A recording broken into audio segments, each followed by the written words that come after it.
Go. Okay, Samantha, we will do this family activity, traffic light of actions. Okay? You will say green if the action is good and stop if the action is bad. Okay? Let's start. First, a child takes his friend's toy without permission. Stop. Yes, it's not good that you are getting the toys of your friend without permission. Okay? Next, a child says a nice words to his friend. Continue.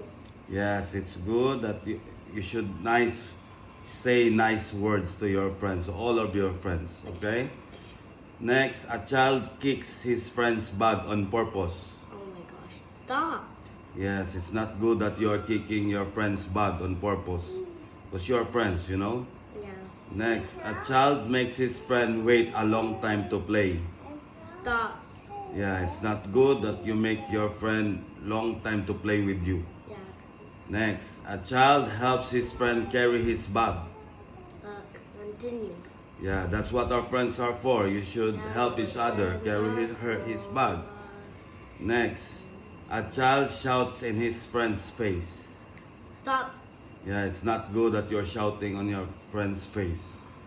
Next, a child pours water in his friend on purpose. Stop, bro. Yeah, it's not good. He's your friend and you should show good example to your friends. Especially when you're sleeping, don't do that. Okay. Next, a child helps his friend if he falls on the ground.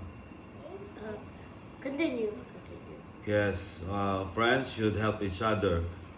Sometimes your friend will fall on the ground, so you help him or her, right? Next, a child pushes his friend in the line. Stop. Yeah, because no pushing. He's your friend. You should not push him or her. Next, a child smiles at his friend when he meets him. Continue. Yeah, because you're friends, so you should smile to each other whenever you meet each other. Okay. Okay. Next, a child pulls his friend's hair. Stop.